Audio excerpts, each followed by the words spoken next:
dimiliki oleh dua produk ini. Nah, bagaimana cara kita menentukan 26,25 ini punyanya mesin manual sama punyanya mesin otomatis, 20 punyanya manual terus 6 punyanya otomatis, atau sebaliknya, atau gimana. Nah, ini kita harus pisahkan atau kita harus alokasikan pada masing-masing produk dengan cara mengetahui bauran penjualannya.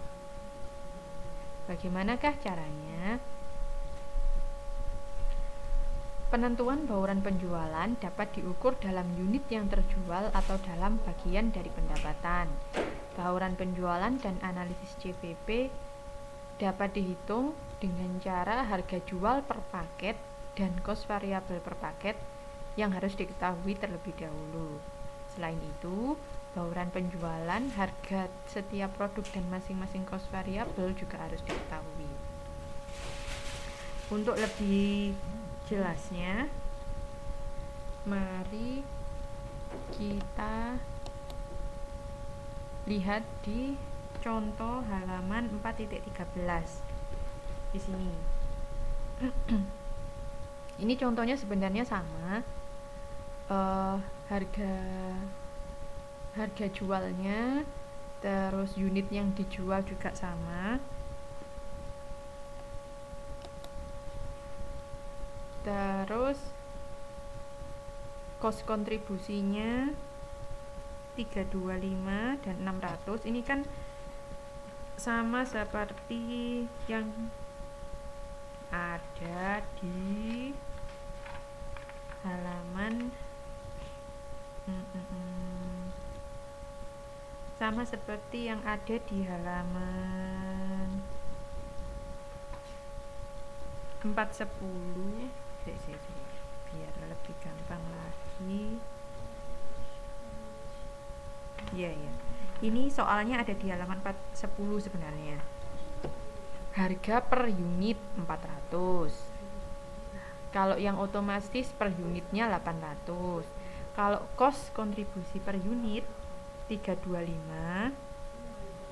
Kalau yang otomatis 600. Maka margin penjualan itu kan harga dikurangi kos variabel. Jadinya 400 dikurangi 325 sama dengan 75. Yang otomatis 800 dikurangi 600 sama dengan 200.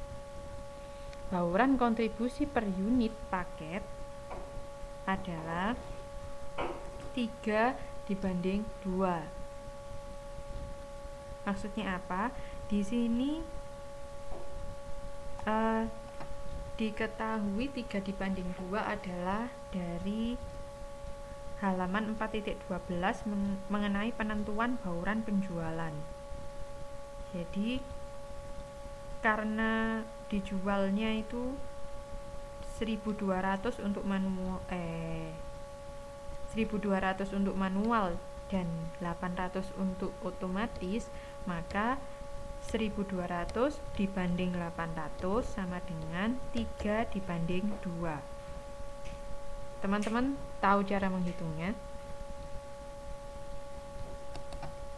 1.200 dibanding 800 sama dengan 3/2.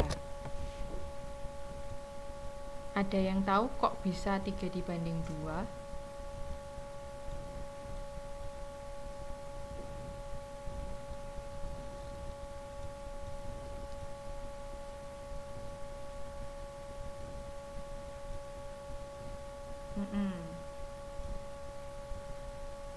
Ya, betul. Tahu cara menghitungnya ya.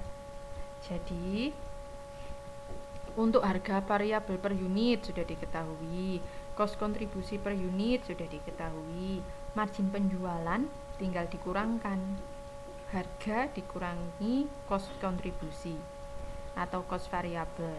Nah, terus bauran kontribusi per unit sama dengan perbandingan antara yang terjual punyanya si A dan punyanya si B. 1.200 dibanding 800 sama dengan 3/2. Terus marginnya adalah margin penjualan dikalikan bauran kontribusinya. 75 kali 3 sama dengan 225, 200 kali 2 sama dengan 400. Totalnya adalah 625. Gitu.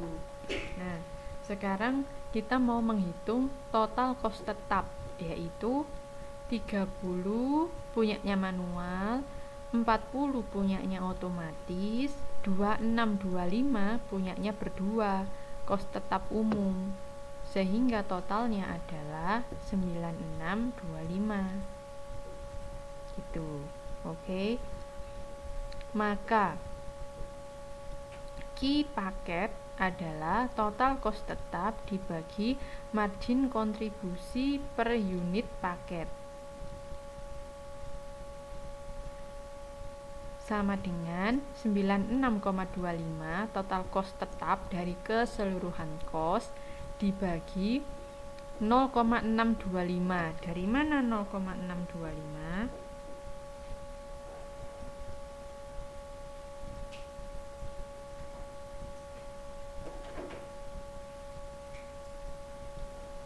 Sebenarnya bukan 60, itu saya singkat. Jadi ceritanya kalau di buku mungkin lebih jelas. 96.250.000 dibagi 625. Ini margin total paket ini kita turunkan ke sini. Oke. Sama dengan 150 paket. Nah, untuk mengetahui unit akhirnya setelah bauran produk, maka dikalikan dengan bauran kontribusinya. Kalau manual berarti 3 dikali 154 sama dengan 462 unit. Kalau otomatis sama dengan 2 kali 154 sama dengan 308 unit. Oke. Untuk membuktikannya kita bisa menghitung seperti biasa. Jadi dihitung penjualan dikurangi cost variabel sama dengan margin kontribusi. Margin kontribusi dikurangi cost tetap langsung sama dengan margin produk, baru nanti dikurangi cost tetap umum. Jika labanya sama dengan 0, maka benar. Q-nya sama dengan 462 dan 308. Gitu. Sampai di sini ada yang ditanyakan? Ini cara menghitung cara menghitung unit yang terjual jika diketahui cost tetap umum. Jadi kita harus cari tahu bauran kontribusinya. Kita harus cari tahu perbandingannya. Gitu.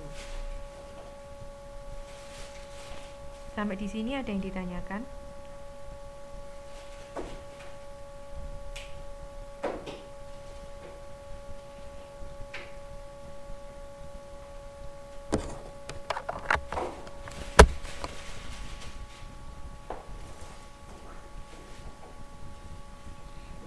Oke, saya lanjutkan.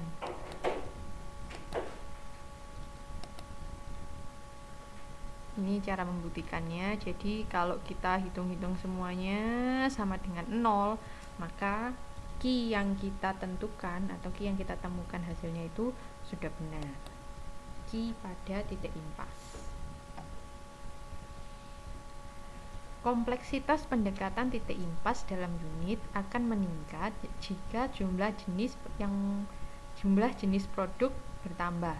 Jadi kalau jumlah jenisnya 2, ya kita membandingkan tadi 3 dibanding 2. Nah, kalau 3 bisa jadi 2 dibanding 3 dibanding 4, misalnya seperti itu. Nah, itu semakin banyak produknya, maka semakin ribet, semakin kompleks pendekatannya. Solusinya bagaimana? Bisa dengan menggunakan pendekatan pendapatan penjualan. Pendekatan ini menyelesaikan analisis JVP multiproduk dengan menggunakan data ikhtisar yang terdapat dalam laporan laba rugi perusahaan. Seperti ini.